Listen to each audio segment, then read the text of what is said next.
Davey D, Hard Knock Radio, hanging out with you this afternoon, and there is so much to talk about. A lot of things going on. First and foremost, I think in front of everybody, on the top of everybody's mind, is what is going on in the Middle East with Palestine, Israel, the ceasefire that never was, and what is really driving this. And I have a very, very special guest in the building. We've heard him talk about a lot of this stuff before it was even happening. He gave a historic speech in 2008 at the Hip Hop Political Convention. We dubbed it Message to the Hip Hop Grassroots. And he talked about the rise of the fascist state. He gave an in-depth history lesson. He talked about what it would be like to live in the United States under a black president, especially a black president that holds the policies of Barack Obama. Many people at the time looked at him cross-eyed, was like, what? No, no, no. And everybody's listening back to that speech and saying, almost everything you said has come to pass. He's a former political prisoner, Black Panther, Black Liberation Army member. We're talking about Dhoruba Bin Wahaad. He's also the subject of a documentary, Passing It On. And he is here in the building. It's good to have you in the flesh, brother. How are you? I'm fine. It's good to be here and see you again, Davey. And also joining us a little bit later on in the conversation is a scholar, activist, somebody who's an expert, especially when we talk about what is going on in world affairs. And really, she digs deep when we talk about the politics and policies out of South Africa, is Danea Martinez. And I know she has a lot to add to this. But Dhoruba, I wanted to kick things off with you. What is your assessment of what is going on in the Middle East? And I want to ask this question from the standpoint of the popular narrative that has been floating around in mainstream media, and we're seeing articles and columns and commentary, is that the black political class, the black civil rights movement, doesn't want to have anything to do with Palestine, that they're firmly behind Israel. We've seen that the Israeli lobby has gone on to a lot of black college campuses. They've been flying people over. We've seen articles come out, and we've seen that a lot of leaders who normally would speak on atrocities have been completely silent, and they've been nowhere to be seen. What is your take on this, especially with the claim that the black civil rights movement would never be in support of Palestine, since I think you're part of that black liberation struggle. If anybody, you, 19 years, political prisoner, Black Panthers, what do you say about all this? Well, I think that the silence of the black political elite and many so-called black reformists and activists is a consequence of the interference with political power on behalf of the African community. AIPAC and the Zionist lobby in Washington, and Jewish money across the country has been a major factor historically in the civil rights movement. The NAACP was founded by leftist progressive Jews. The Communist Party that Du Bois entered and eventually broke with was dominated by Ashkenazi European Jews who had migrated to the U.S. and were part of the leftist movement. Jews in the United States have always, and for the most part, played the progressive role in trying to deal with issues of institutional racism, because they were often the times of so-called anti-Semitism and anti-Jewish attacks. They came from the old Europe, the old imperial Europe, where Zionism was born. Zionism was a reactionary nationalist response to the pogroms and hatred of Jews by Europeans, by European governments, by European cultures and peoples. It's a construct of the Ashkenazi Jews, and it was an adjunct. It was always an instrument of imperialism. If anyone remembers or recalls the British in World War I, after World War I, when the Ottoman Empire was divided up and divvied up, the Balfour Agreement, which was made by the then Foreign Secretary Balfour of Great Britain, he made a secret agreement with Theodore Herzl, who was one of the founding members of modern Zionism, to find a homeland within the now disintegrated territories of the Ottoman Empire for the Jewish people, for the Ashkenazi European Jews. It was understood that this was essentially a European settler arrangement, much like South Africa. It's a European settlement. It's a European settler strategy to place within the lands of Muslims and Arab-speaking people a European military power and force that can regulate and control the region militarily and geopolitically. A lot of folks don't understand, and I repeat this over and over again. Every crisis that we have today is a consequence of injustices that happened yesterday. Right. And that's a hard pill for people to swallow. Yes. And Britain and France are directly responsible for the turmoil that we have in the Middle East today. And this can be said in whenever we look at any of these problems. It was Britain and France that established the state of Syria, the modern state of Syria after World War II. After World War I. It was the British and the French that established Lebanon and made sure that the ethnic divisions were of such a nature that there would always be a pro-Western elite that was in power. Of course, the demographics of Muslims and Christians and phalangists changed over the years, and the Muslims multiplied quicker, so that whole demography has been changed. That led to the crisis in Lebanon. We see that with the European settler state of Israel, which was a British mandate under the British after the fall of the Turkish Empire. It was a British mandate, and we should could we clarify what we mean by mandate, because I think people use that word but don't really understand the particulars. It was almost like, if I could use this as an example, the westward migration here in the U.S. Like, we'll give you some we'll give you some acreage, we'll give you some money, and all these savages, quote unquote Native Americans, you can move them out, and that will be, they don't get no rights. And was this kind of the thing that we're talking about with well, sort of, but I would want to address that, too, in terms of us understanding white supremacy in America and the fact that African people have no wealth, and that wealth accumulation is the path, of course, and the basis for political power. But that's a whole nother analysis. But, what I want to say was the British mandate. Okay, at the end of World War I, the victors of World War I, which was the United States, Britain, France, Belgium, the lowlands, the victors of that won that war, and I call it the first imperialist war of the 20th century.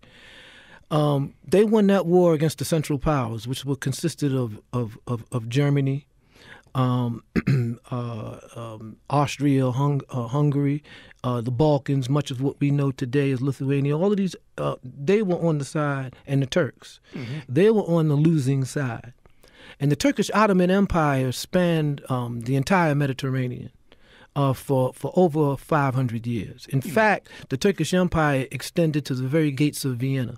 You could ride outside of Vienna for 50 miles and you would be at the border of the Turkish Ottoman Empire. Right. And so when we see what happened in Herzegovina and Bosnia, this is all a consequence of the long history of Muslim domination of these regions, and that once the political order disintegrated, it turned into this vicious genocidal civil war where neighbor was killing neighbor. We can go across the world and see that, whether it was Rwanda, whether it's in the Congo, it's always been this. And the auspices of this has always been the European imperialist powers. Where the borders are divided, so that you have across cultures, across religions, across ethnicity. And so what I'm trying to say is Transjordan was a protectorate of the the League of Nations. The League of Nations was an organization that was put together after World War I to ensure, quote, that there would be peace between the world powers, that there would be no more wars like World War I. It was the precursor or the predecessor to the United Nations. And so when the Turkish Empire was divvied up when the Ottoman Empire collapsed and the modern state of Turkey was founded, there was all of these territories in North Africa, in the Middle East, in the Far East that used to be under Turkish rule that were no longer under Turkish rule. Right. The Turks were not Arabs, are not Arabs. But most of their territories that they administratively controlled under the Caliphate were Arab nations. The predominant people were Africans and Arabs. And so when the Turkish Empire was disintegrated, the British, mainly the British and the French, were given certain territories to administer until the peoples in those territories could find some form or some manner of self-determination. So the British control of Palestine was an administrative control of the Palestinian territory in the Middle East. Okay, conferred by the League of Nations. Of course, the League of Nations failed in its job to stop another war. They allowed Abyssinia or Ethiopia to be invaded by the Italians and did nothing. They allowed the Japanese to annex Manchuria and invade parts of Southeast Asia and did nothing. So the League of Nations collapsed. And then World War II came along. And it was in that interim between World War I and World War II that the former imperial powers, in order to thwart Germany's access to oil and access to that region, began to recruit European Jews into different military brigades. The British had a whole brigade of Zionists, a whole brigade of European Jews who fought in World War II. And they were repatriated to the territories, the so-called legal mandate territories. Okay, so that's how that mandate breaks down then. Yeah, the mandate broke down with the end of World War II and the enormous amount of sympathy that was had in the world for the Holocaust, for the murder of millions of non-Germans, Jews and Roma people and gays and leftists and all of those peoples that the Nazis killed, but mainly because the Zionist movement. Go ahead. Because the Zionist movement at that time, during World War II, the Zionist movement was part and parcel of the Allied effort to liberate Nazi-occupied Europe. Right. And so they managed to parlay that vacuum after World War II into a state. Right. If you know, there's a movie coming out called Exodus. Right. And it's going to glorify and show how the Zionist movement manipulated the sympathies of the world after World War II to find the modern state to establish the modern state of Israel. So Israel is essentially a European settler state. It's a construct of Europe after World War II. It has nothing to do with the Palestinians in any other fashion than that. Right. The settlers in Israel are not indigenous to that land. They are almost all European. They are Ashkenazis as opposed to Sephardic Jews. They are racist, and this is expressed in their policies and in their treatment of Ethiopian and non-Jews of color. It's a settler state. So when you have a situation like Gaza, where Obama and the U.S. government and their Israeli supporters come forth and say Israel has a right to defend itself, and that Hamas or these organizations like Hamas don't recognize Israel's right to exist, that right there is telling you that Israel existentially, as a European settler state, has to have its existence legalized, recognized, regularized by everybody. And because they're on a people's land and they've been annexing this land illegally in violation of hundreds of UN declarations. They've been establishing the settlements, they've been expanding settlements, they've been building walls to create, dividing Palestinians from Israelis, to create on the ground the impossibility of a Palestinian state. And so when Hamas's recognition of Israel is irrelevant, because Israel is a fait accompli in terms of its military power. It is what it is. It is there already. That's like telling me if someone comes into your living room and says, well, look, this house was given to me by God, before you moved in, and this living room is mine, but I'm going to let you live in the attic, you understand? And you could stay in the attic and you could use the kitchen when I'm not using it, but this is my house and you need to recognize that this is my house. Now, of course, you who've been, delegated to the attic, you're never going to recognize that as their house. Right.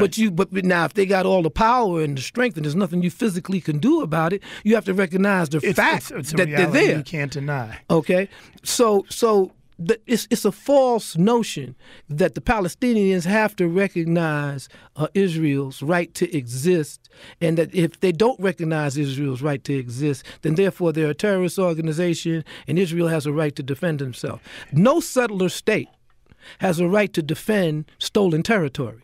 No settler state it should be immune from resistance of the people whose land was stolen from them.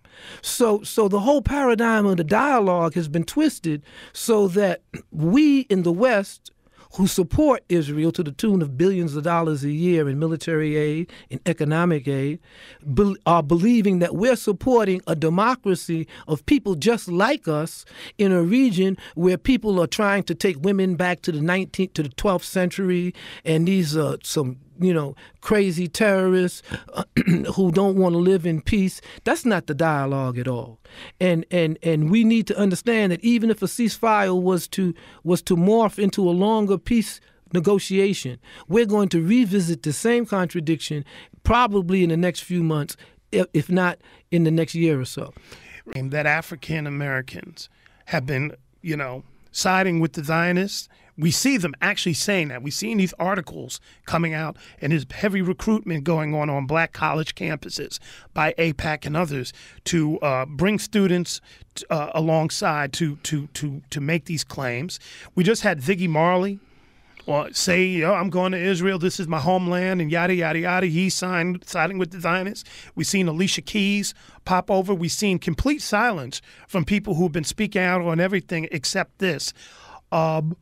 And they're saying that, the civil rights, there's been this claim like, how dare the Palestinians reference the civil rights movement or the Black Power movement when, they have nothing to do with this. And I wanted to ask you this because there have been these long parallels in conversations, with the Black liberation struggle in Palestinians. Can you speak on that? And then you jump in because you understand it from the South African perspective. But I'll start off with you, Dhoruba. Well, in 1966, when Huey P. Newton and Bobby Seale founded the Black Panther Party right here in Oakland, California, in October 1966, the party went from a local organization that was basically dealing with police brutality and white supremacy in the police force here in the Oakland and Bay Area, to a national organization that began to embrace the issues that affected black people globally. The Black Panther Party evolved into essentially a Pan-African nationalist organization in less than 2 years, and during the course of that evolution, the Black Panther Party reached out to revolutionary movements around the world, especially liberation movements in Africa. And in Cuba, the Black Panther Party established a delegation in Cuba. It was comprised mainly of Panther exiles who are being pursued by law enforcement in this country. Eldridge Cleaver, then the Minister of Information of the Black Panther Party, first went to Cuba and got political asylum. Because of the politics of the counterintelligence program and the attempts to turn black organizations against each other, Kwame Ture, or Stokely Carmichael, wound up traveling to Algeria, and initially for a Pan-African cultural festival. And it was through those relationships, those cultural relationships with other liberation movements, that we wound up establishing a consulate in North Africa and Algeria. Now, we need to understand that at the time that the Panther Party established this consulate in Algeria and Algiers was a hotbed of the liberation struggles of the world. There were representatives from every movement around the world, the NLF, the PFLP, the PLO. And this is history that's been erased. Oh, it's been erased by the same Negroes right now who are endorsing Israel. I was coming to that, but you leaped ahead of this. So at that time, when the Panther Party had established its consulate in Algiers, it was enjoying an immense amount of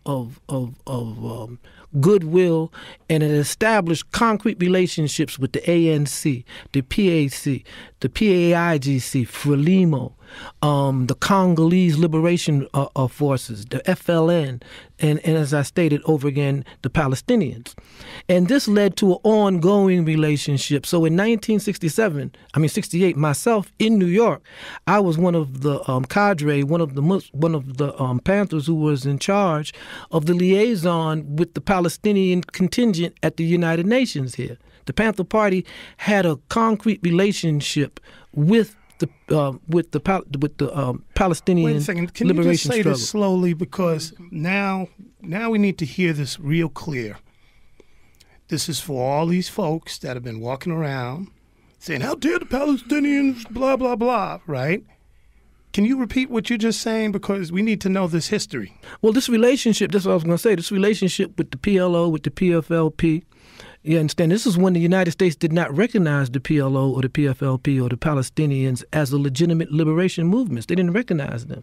And the United States was involved in the war in Vietnam at that time. And if you recall, if you go back to the Black Panther Party newspapers, the old ones, you'll see that there were articles in there where our delegation had actually visited Beirut. And was taking on a tour of the Palestinian refugee camps. The Panthers offered to help the Palestinians in terms of political support and propaganda support.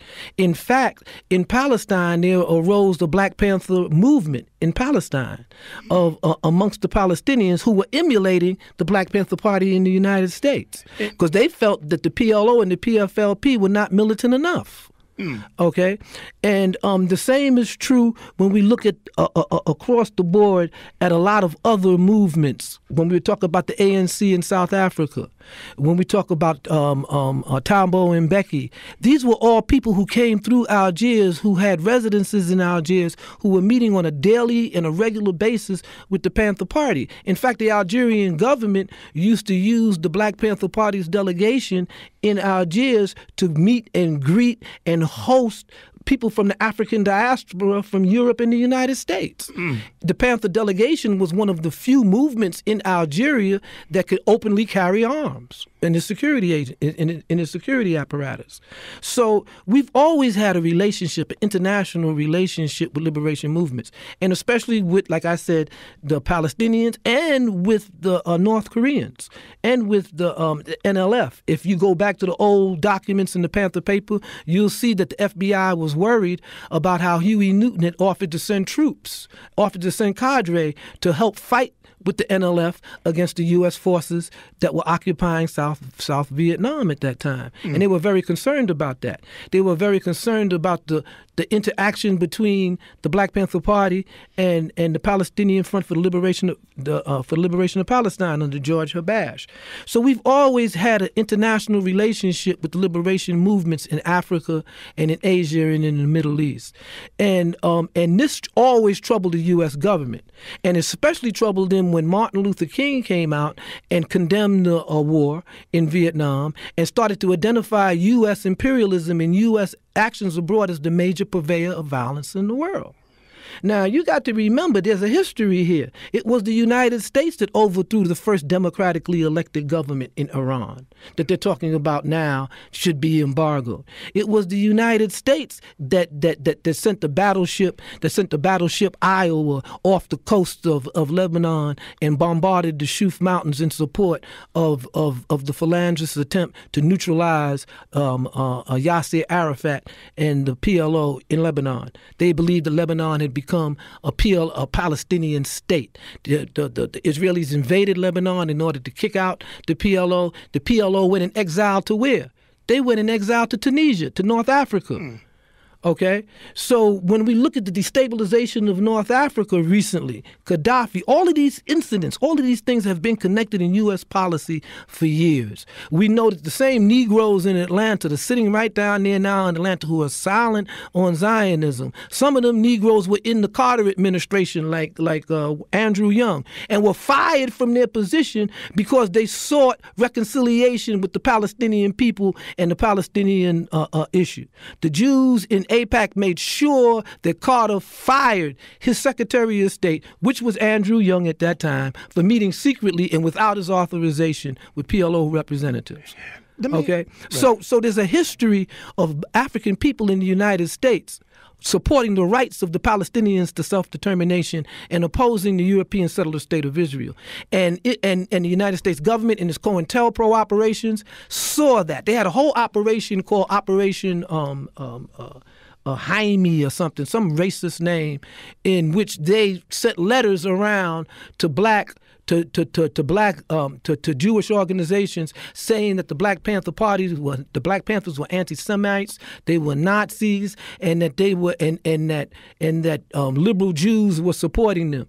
They blacklisted Leonard Bernstein, the head of the Philharmonic Orchestra in New York, because he held a support rally for the Panther 21 in his house. And you were part of that. Yes. Yeah. And so we understand that the United States government has always carried out a policy to divide black leaders in the black community away from the struggles of people for self-determination and liberation, and especially Arab and Palestinian people. And it has become successful now because we have a black leadership and a black comprador class and black elected officials whose whole format, entire funding, comes from the Israeli Zionist lobby and the right wing in America. So they don't represent black people.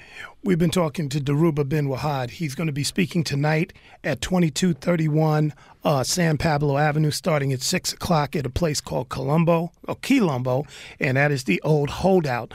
What I'm going to do is I'm going to take a break. I'm going to have... 2313. I'm sorry, 2313. I'm glad Hannibal's in the building right here, standing in the back to make sure I have my information. 2313, Quilombo, that's starting at 6 o'clock. What we're going to do is take a break. I'm going to come back and have Danea make this other connection. In the meantime, y'all just hold tight. Yeah. Sounds all we need is a spark. Set it off. Occupation, that's what they all yelling, but it's gangsta nation. No bankers that be selling our future while the politicians sit back thinking about the next move to scrape the next million off the backs of our children. I'm wrong for telling the story so good that it's never selling. No more lies, occupying time in the minds of my sisters while we strive to survive and realize the lies and pictures of our future. Lights that dimmer underneath the shadow they cast and leaving us without dinner. While we all gotta be strapped against the wall. No relief in sight, that's why we stressing to war. Yo, we bring heat tonight, you'll hear the call. And my suggestion is you heed the call. Occupy government, ain't no either or. We are the ones we've been waiting for. I'm free, not defined by what I have, but what I give to my community and humanity. I'm free, I know my identity and really don't care what you think of me. I'm free, living my dreams, going no fear, impossibilities, cause I know they ain't there. I'm free, they already occupying the streets. This way, nothing ever could be taken from me.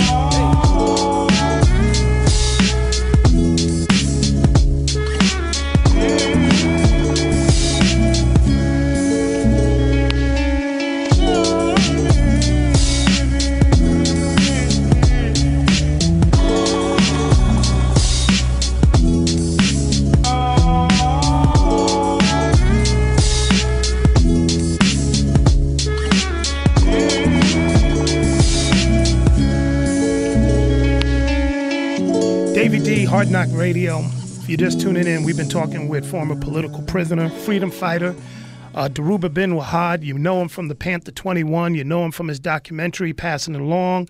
You know him for speaking truth to power and never letting up, and just giving us an incredible history lesson about the formation of the State of Israel, the historic connections between the Palestinians and the Black Liberation movements, which are being categorically denied and erased from history as we speak. And I'm glad that you were able to set the record straight, not as somebody who was a spectator, spectator, but as he said, he was the liaison. He was the man that was talking to the folks. So there you are. You know, can't deny your truth.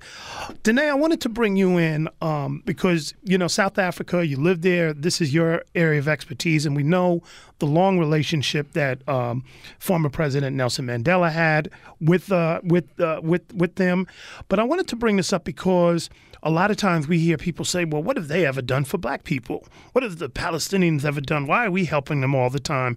And maybe you can shed some light on that, as well as looking at the parallels as to what was happening with apartheid in 1948 as we were forming this state of Israel around the same time. Mm-hmm. Well, couple things. According to African, you know, in Africana studies and all of that, when we're talking about African people, we've always had a sense of humanity and helping other people, regardless of whether they helped us or not. So to me, that's not a valid argument. Tit for tat thing, right? We stand on the side of justice either way. And so when you're bombing little children, I don't care who you are. I'm going to have a problem with that, right? And then on top of it, when you're talking about African movements who've had settler colonies come in on them, such as South Africa, very similar, I would say, as the Israeli movement, then of course there are direct parallels there. Mm-hmm. And there's even connections with the apartheid government and Zionists as well, but I'm not going to go into that. But There's a documentary we have called Roadmap to Apartheid. Yeah, well, that breaks the whole thing down. Yeah, because you know the whole nuclear program. The Israel is the only Middle East country that has a nuclear arsenal that nobody wants to talk about, and their nuclear arsenal was developed in conjunction with South Africa. And South Africa had to vow to give up when black folks took over. They had to vow to give up its nuclear program. Israel has not even mentioned its nuclear program is not even mentioned. Mm-hmm. So, and to even add to that, what many people don't know is when South Africa, Mandela, and different people within the South African government decided to negotiate with the South African government, like the Southern African government at the time, the white government. When they decided to do that, who were they reporting to every single time they made a policy? It was Oppenheimer. People from like different Zionist organizations. They were those policies that were made that have kept South Africa basically in a apartheid state economically and in every other way, and kept all the resources in white hands. Those policies were checked off. It was Mandela and Mbeki who were taking those policies to other people to be made sure that that was okay. So let's be clear, even though the ANC was as a group was in cahoots supported PLO and outwardly supports them. But I think that's important. I don't want to cut you off, but I think it's important for people to understand that the ANC was never a national liberation movement. Right. It started out as a bunch of lawyers who wrote the Freedom Charter and who wanted equal rights for Africans in the state of South Africa. Right. They were not about the liberation of South Africa from imperialism and from the hold of European finance capital. Right. And Nelson, and this is true because I talk with people like Hugh Masekela and other folks. Nelson Mandela, a year before he got out of prison, met extensively with the leaders of finance capital in England. Right. So I guess you're confirming what Danea has always been telling me.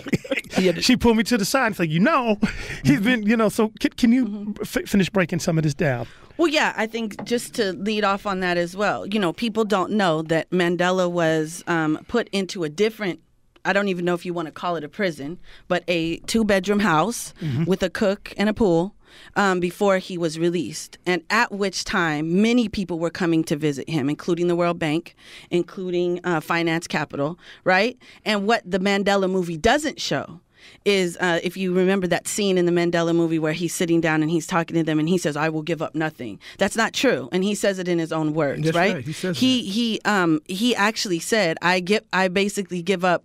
I will keep it a capitalist, open, free market economy in order to continue doing what they were doing." Let me ask you: did he have no choice in the matter, or was this something that was, as long as you let me in the club, I'll go along with this type of deal? Well, I think there's a couple things to consider when you're thinking about that. Number one, as he said, Mandela wanted to be part of the current order. When they weren't let in, that's when stuff started to jump off and when they said we're going to have this revolution.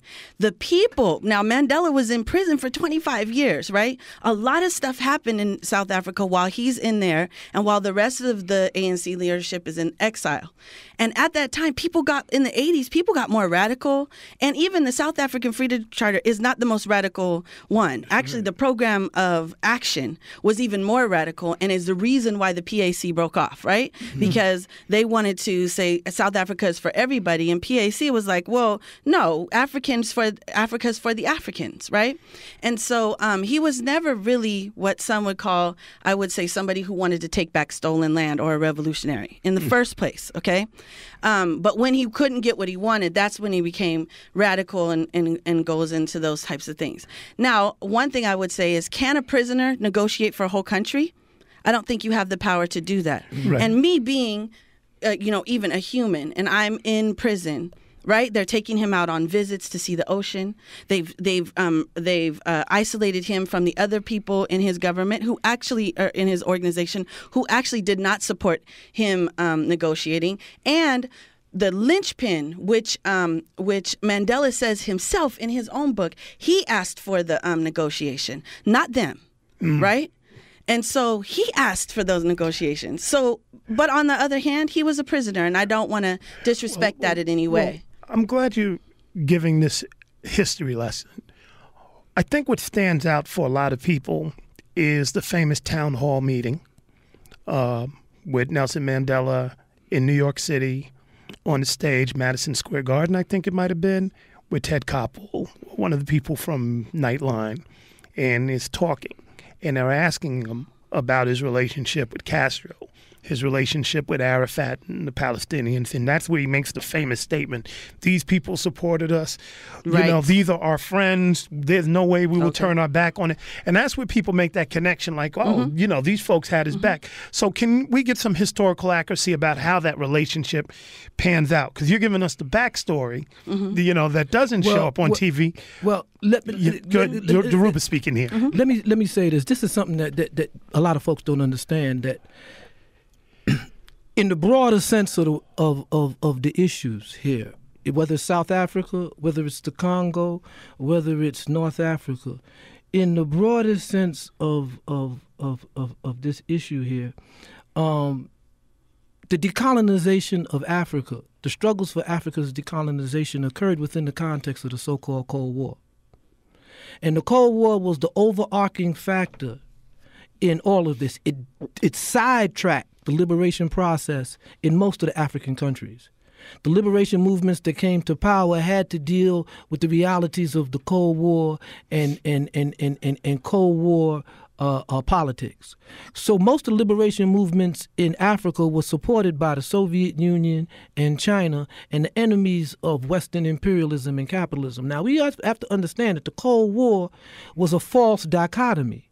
It was a false struggle. It was a struggle that was created after World War II to empower the military, to empower the corporate elites and finance capital globally. The Soviet Union at the time, at the end of World War II, and all through the Cold War, was the second largest producer of gold in the world outside of South Africa. If they wanted to destroy capitalism, they could have dumped all of that gold onto the international market, and that would have been the end of the U.S. dollar. That would have been the end of the currencies in Europe. They didn't do it because it was a false dichotomy. It was about controlling the resources of the planet and creating a new age of imperialism, a new age of Western domination and control of the world. And what the curve that was thrown is that after the Cold War, as the Cold War went down, as this struggle between East and West became less and less non-sectarian, that the rise of Islam, the natural ummah, the only force left to oppose imperialism internationally were Muslims. And people think that Muslims, the majority of Muslims, are Arab. They're not. The majority of Muslims actually are in the East, are in Indonesia and in the East. Arabs are not the majority of Muslims in the world. Okay, but their area, those Muslim lands, are strategic to transportation and access in and out of strategic minerals and resources. So the liberation process in Africa was always within the context of the Cold War. Having said that, when we look at Mandela then, when we look at the liberation of South Africa, there's two economies, actually three, but two major geopolitical economies on the African continent that drive the politics of the Western Africa, and that's Egypt and South Africa. Those are the two largest economies. Egypt sits at the access to the Suez Canal and moving over 3/4 of the world's energy producing stuff through the Red Sea and so forth. The Mediterranean has always been of extreme importance to Europe. And in fact, if we go back to Tripoli and the Barbary pirates, we see that all of these forces were part of the Ottoman Empire and part of them holding Europe to hostage. But I don't want to go off on that. Right. What I'm trying to point out is South Africa. The reason why Nelson Mandela had to do what he did and did what he did was because South Africa was important to the global economy of the West and institutional finance capitalism. And that the South African struggle was the only struggle at that particular point in time that had a possibility of overthrowing this oligarchy and this regime, because black people were the majority population. They weren't a minority struggling for independence. They were the majority population. And if that situation degenerated into armed struggle, as it should have degenerated into, if it would have degenerated into armed struggle, there would have been no power sharing. There would have been no more De Beers. There would have been a natural nationalization of those resources. And that could not happen. And Nelson Mandela was the historical person at that point that understood not only their interests in that, but understood that it was to him, to his mind, very important that the state of South Africa don't collapse in order to deliver the promise of the ANC to the majority of African people. Of course, we know he was wrong. We know it was a serious mistake. And you see that with the murder of the miners shot down by agents of the state. Right. Several years ago. Let me ask you this, and this gets to be a touchy situation, and anybody can weigh in on this. But the other argument has been made that there's Arab anti-black racism that exists, and therefore we should not support these people. You know, there's still slavery in the continent, and it's controlled by Arabs. So why should we care? And people will make the argument that we need to side with Israel because, you know, they're the ones to oppose that. And maybe somebody can break this down, because this is a common thing, you know. And you it's know, a misconception. Okay, you want to get a shot at it first? Go ahead. Danea? I would say there's anti-black racism within many different groups.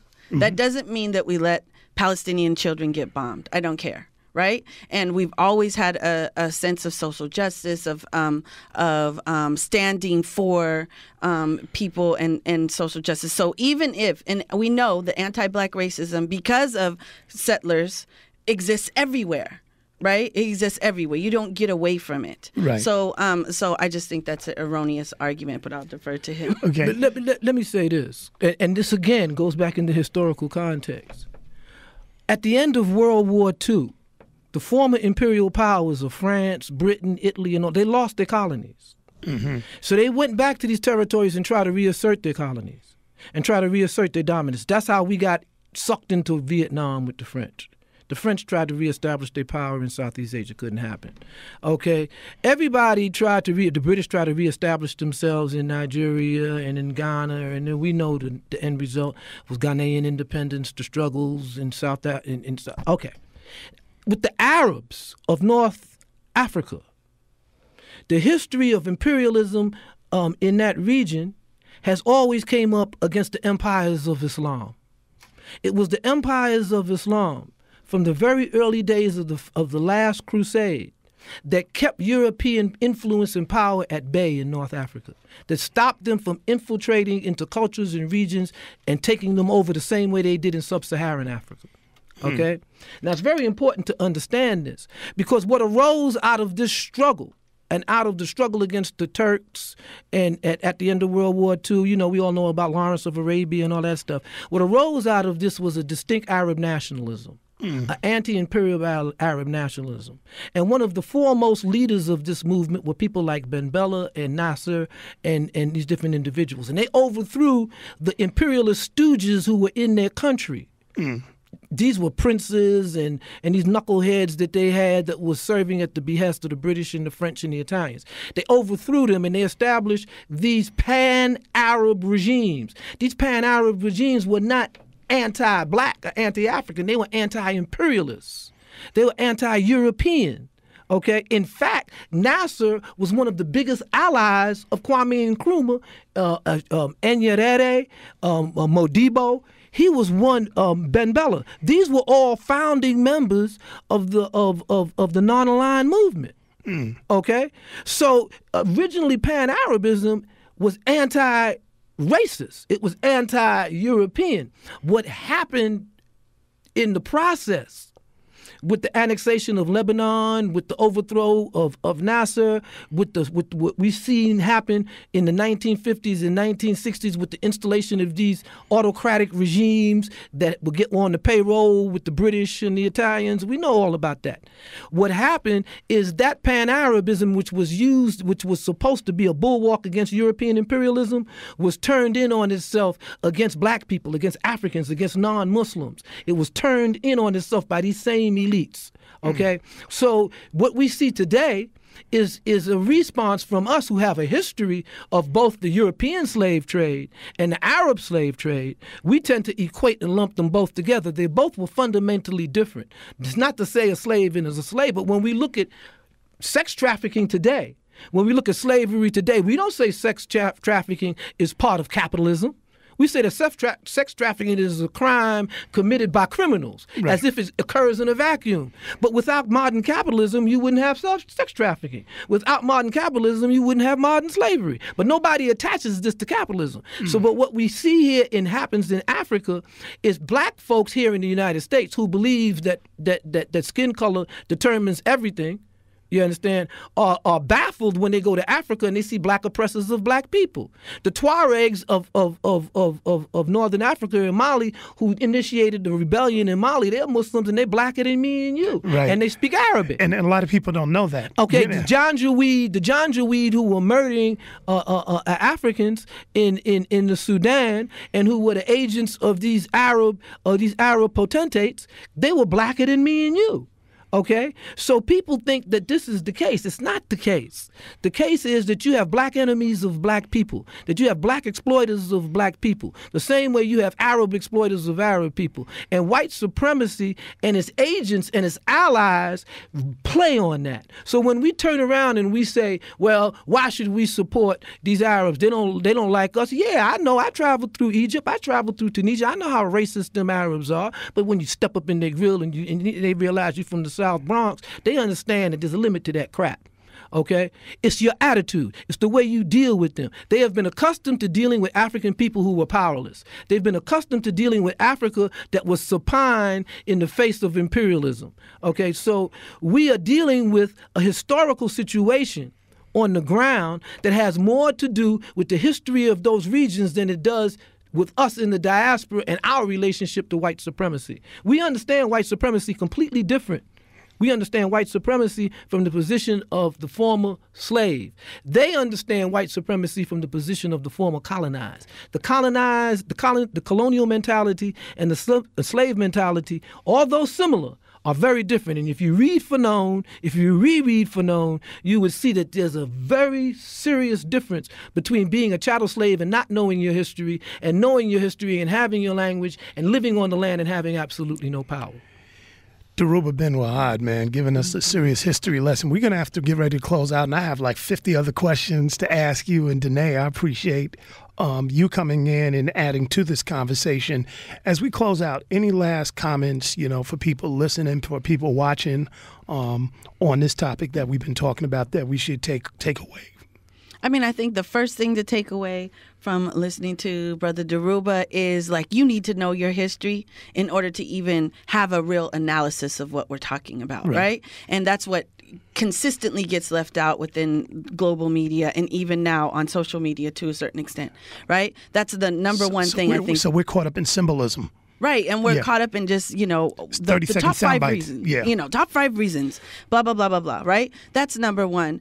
And we have to do the deeper research, not believe what's on the TV, like the deeper research, like really look into things to know that our heroes are put up there for a reason, and villains are put there for a reason as well. And then the last thing really is that, as he said, African people and Black people have always stood with PLO, the PLO and Palestinian people, and that hasn't changed. For the most part, when you talk to people, the people that I usually run with, both in South Africa and the United States, it's hands down. We stand with them. We do not stand with any settler colonies, including Israel, and especially Israel. And Israel is systematically also attacking the Africans within Israel as well. And that's a whole other thing when we done shows on that. So as we're speaking, talk to some Black folks in Israel. Are very connected, and they've always been connected.